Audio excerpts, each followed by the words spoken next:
Hello, my name's Maria and welcome back to my channel, Maria Might Read That. And today we're talking about a 2022 reading year audit. Hi, my name's Maria and welcome back to my channel, Maria Might Read That. Today I'm taking you through kind of a 2022 reading year audit with me. I was looking back at my year, as we all do at the end of the year, and kind of trying to figure out why it didn't feel like the best reading year for me. I actually don't have that bad ratings, so there's quite a lot of kind of higher rated books in my year, but for some reason 2022 just didn't feel like a very satisfying reading year. There weren't a lot of kind of strong emotional feelings attached to, I don't have a lot of like specific favorites that come to mind, or weren't a lot of like strong reading experiences that stand out to me. So I wanted to look back at the year and kind of just see what about it didn't quite work, or what can I do next year to try and make it a reading year that's a lot more memorable and just a lot more satisfying. And there were some really interesting kind of things that I found when I was looking back at the year. Assumptions that I had thought or made about kind of what I thought was wrong weren't actually necessarily correct. So it was just a really interesting year in review kind of thing, and I figured I would just chat about it in a video. So going straight into it, the very kind of biggest thing that I found that I think affected my enjoyment over this entire year was that I just didn't read a lot of sequels, which is very unusual for me. I'm very much a series reader, and I didn't read /continue/finish a lot of series.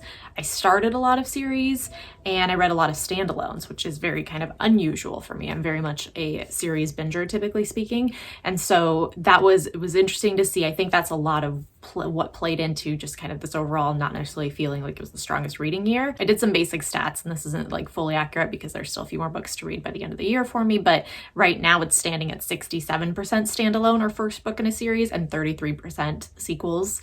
And that is, like I said, just very unusual for me. It's usually very much the opposite. And I think the big reason of why reading through series is such an important factor for me is that I'm a very character-driven reader, which you've probably heard me mention before on this channel, but I think that for me it takes several books to really kind of get used to the characters and start developing really strong invested feelings in them, and then have that be the like memorable reading experience at the end of the year for me. Series that tend to have multiple books are when I really get attached, or I kind of second books in series tend to be my favorite, and I just didn't read as many of those this year. So I think even with standalones, like I have a lot of standalones in my top favorites of the year, which was really cool to see. That's also pretty kind of new for me.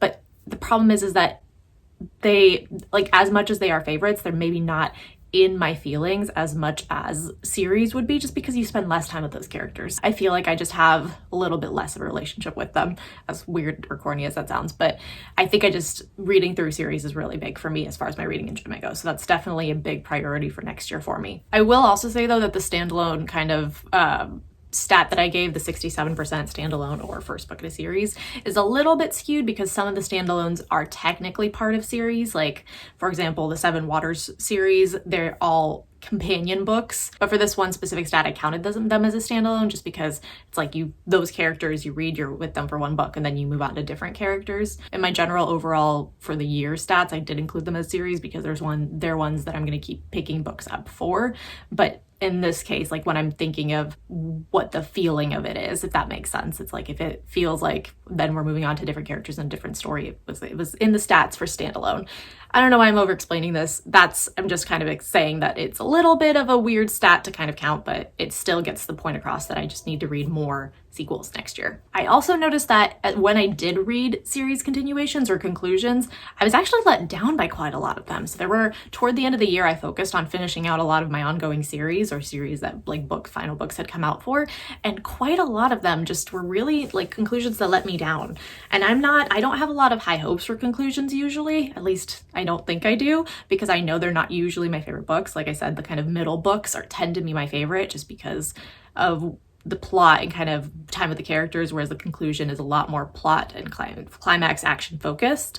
But these conclusions still just like they didn't do what I needed them to do. Some that come to mind are the Lady Trent series, which I was reading for a read along with a group of friends, and just that conclusion, I mean, it didn't fully ruin the entire series for me, but it should have, because it completely took the series in a different direction. Like, that was such a bad conclusion. And then God King Chronicles, I really didn't enjoy the last book of that conclusion. Even my favorite, like one of my all-time favorite series, The Aurelian Cycle by Rosaria Munda, the conclusion just wasn't everything I wanted it to be, and I kind of have a little bit of like a disappointed taste in my mouth left after that series. So like for some reason conclusions just were not it for me this year, and that was a sad thing to find out in my stats as well. On a positive note, I was more selective about YA this year. I read a lot less, and I was very kind of picky about which ones I picked up, and those were really great successes. I pretty much loved every single YA book that I picked up this year and just had a lot of really good accomplishment with that. So I think I still want to read YA, but again, continue to be more selective, and that's really working out for me with those. Another interesting thing that I noted is that I think it's just harder to DNF adult fantasy books, at least for me, than it is YA fantasy books. And I think that's because adult fantasy kind of will take 200, 300 pages, sometimes even more, to set up a world. They're very kind of big on world building, which is one of the things that I most appreciate about adult fantasy, but it does take like a lot of pages to kind of get going, and a lot of that is usually focused on worlds, not necessarily always on characters. And so I find that it's just kind of harder to get a sense of a book or a series early on into an adult fantasy book. Sometimes even like 400, 500 pages in, I still feel like I'm just getting my sense of it. And sometimes even the first book in a series, it's like you feel like you have to get to book 2 to really kind of get comfortable in that world. And that's such like an adult fantasy specific thing. I think with YA fantasy, I always had a pretty immediate sense of who the characters were and with the world, and like it just, there's something about it that you just get rooted in it much more quickly. And so it was easier for me to kind of tell, oh, this is not going to be for me, and to DNF.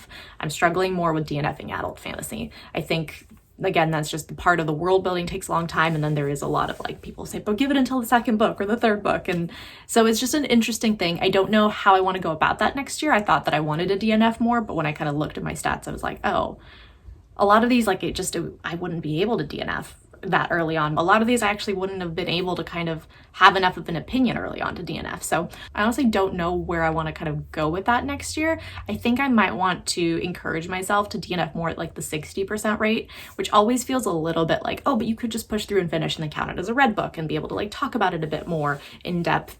And so I feel like I fall into that trap a little bit more, but I do think that like at the 60%, I can often tell if that book or series will be for me. And that's when it's like the last 40%, as much as it's not that much, it's still a lot of times, it's a lot of pages, and I don't know that I need to suffer through that if I could just DNF. There's quite a few that I could have DNF'd at that point and been happy with. I continue to love rereading. I saw that in my kind of audit as well, that I just rereads work really well for me. They tend to get me out of reading slumps. They tend to be just, I love being back in the world with my favorite characters. So I want to continue to prioritize that next year. I didn't fit in as many this year as I wanted to, and that's definitely a big priority for next year. I think I fall a little bit into the pitfall of thinking like, oh, if I'm going to reread a series, I have to binge it back to back, which is weird and ridiculous because I've read it, so I know how it ends. So it's like, I feel like I should just pick it up in between other things more sporadically and let myself reread that way, because that'll give me more flexibility of where to fit them in. At the same time though, I think the reason I feel that way is because I'm worried once I get back into a favorite series, I won't want to put it down, which is nothing wrong with it, but sometimes you have obligations that you need to get to. So I think that's where that comes in, but I want to try and just like reread it more in between things and see if that works better for me. Kind of on a similar note, I think one of the things that really didn't work in my favor this year is that I had specific reads that I needed to like get by certain deadlines, and in between those I was kind of scared to put in the like books that were really at the top of my priority list, or that I had really like high 5-star prediction feelings for. And I think that that's because a lot of times I feel like I need to, again, binge that full series back to back. And so it's like I couldn't fit in a 3-book series here, but I could fit in a standalone. Or they were big books, and again, I just didn't feel like I could squeeze them into those like kind of gaps in between. And so what I noticed that ended up happening is that there were a lot of times when I had kind of gaps in between, and I would fill them in with just books that I was less excited about, and they often ended up being books that just weren't fully for me. So I was kind of setting myself a little bit up for failure with that, where I would just pick kind of 3-star prediction books almost, or like I said, standalones, where they ended up being really good reads, but they weren't the series that I kind of have all these deep feelings and attachments to necessarily. So what I want to do next year with this is that I want to more intentionally prioritize my actual high priority 5-star prediction books. And even if that means that, you know, I have like a space, 1 book space here in between my obligations that I planned, and then the next month I have 1 space, like maybe it takes me 3 months to get through that series instead of binging it the kind of way that I would ideally like to, but I still would be prioritizing something that has a really high chance of me loving it. And I also think that one thing I don't take into account with this when I'm mentally kind of in that space of like, oh, this book's shorter, therefore it fits better into this gap, or oh, this is a standalone, or it's only the first book out and there's no sequels yet, so this is a great spot for it to go. One thing I forget is that if I'm not as into a book, it'll take me longer to read it. So I think it's like, it's a big book, but I'm really into it. It actually would take that same amount of time or less. So that I think would work anyway. Or a lot of times I think that I don't have time to binge, but then I would fall into a reading slump and then I'd spend no time reading for several weeks. And it's like, I could have binged a series there. Why didn't I? I wasn't reading anything anyway. So it's like, I think that I get in my own way with that. And I think I just need to be really careful next year about making sure that what I'm reading and what I'm fitting in are just books that I'm really excited about, rather than books that like feel like they make the most sense, if that makes sense. On a similar kind of note, I noticed that short things just don't really work for me well with readathons. A lot of times readathons are a specific amount of time and I need to fit in shorter things to kind of get through as many books as I can, or they'll do something where it's like, read as many books in this weekend as you can, something like that, and I will pick up short books. And I think that, again, for me as a reader, like who I am, I need to not do that as much unless it's like there's an actual short book that I've been really wanting to get to. Otherwise, I'm just picking up like I picked up a few random graphic novels that did nothing for me. You know, I picked up short novellas, not all of them were successful. I just think that, like, for me as someone who loves longer series, longer books, I just need to stick with that rather than trying to like check off as many readathon boxes as I can. I also deluded myself a lot of times in thinking that like other genres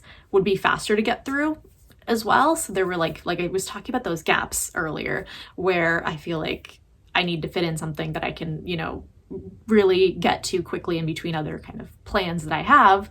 And so a lot of times I was like, look, fantasy books are really long. They take a lot of brain power. They're dense. They take time to read. I'll read a short fantasy romance book. And here's the thing. I want to read more fantasy romance and more romance because I like those genres as well as a departure from my kind of traditional fantasy, but I like them when I'm in the mood for them, not when they make the most sense. So again, I think it's like I was overthinking it. I was putting the books in where plan-wise they made more sense instead of kind of going with where my mood was. I just need to remind myself that sometimes what like constitutes or I think will be a fast read isn't necessarily going to be a fast read if that's not where I'm kind of in the mood for. So I did read more genres this year, which actually worked pretty well for me. I read more fantasy romance, which had kind of middling results. Some of them were so-so, some were actually really great. So I think that with fantasy romance, I maybe need to be a little bit pickier, but I still want to explore that more. It's definitely something that I enjoy using as a palate cleanser.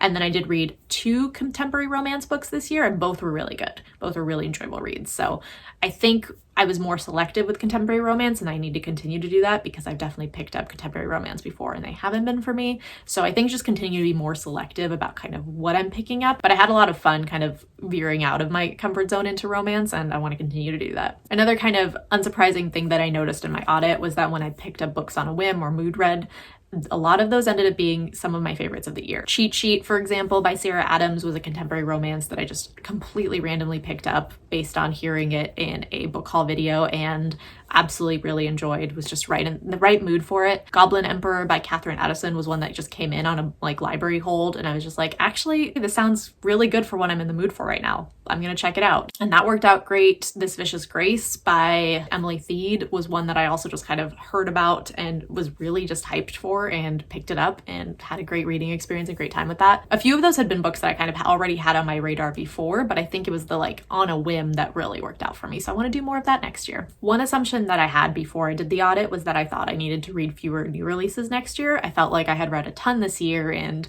they just weren't working out for me. And surprisingly, I actually didn't read as many as I thought. I read more in 2021. So I guess the amount that I'm at is like fairly normal for me. If anything, I read less, like I said, this year. And then quite a few of them ended up being kind of sequels or continuations of series I already had ongoing. So they weren't necessarily like completely new releases. They were just ones that I'd been waiting for. And overall, the ratings on them were better than I expected. So I guess new releases are working out okay for me. I think where this kind of assumption came in is that I bought a lot of new releases that I still haven't necessarily got into. So I think just in terms of like my physical TBR, I need to buy fewer new releases because I don't always get to them right away. And then I can just borrow them from the library. So that's probably where that kind of thought came in, is that like, oh, I have so many new releases, but they actually weren't that many read. And the ones that I did read, I enjoyed. So I think next year, I'm okay with kind of keeping that stat where it's at right now. And then the last kind of thing that I noticed is that I just need to be harsher in my ratings. I have a kind of good amount of room to play with for the like positives. And this is kind of another conversation for another video, but essentially for me, anything at like 3-star level is a book that I was at least not suffering through. Like it was a good, fine book. And so I have all the like 3, 3.5, 4, 4.5, 5. I have a lot of room to play within that. But what I was doing is I wasn't really using 1 stars or even 1.5 stars. I was reserving that for like my most hated books in all existence. And so I really only had 2 and 2.5 to play with for like books I didn't like. And so I wasn't really rating books 2 and 2.5 because I felt like they, like, to kind of compare to others, a lot of books I wasn't enjoying were going to like the 3, 3.5 rating, when really for me 3 again is like a fairly average book. So for example, Assassin's Quest, I gave 3 stars looking back, and that is just wrong. That is definitely not a book that I actively suffered through that book. That's not like a book that I was okay reading.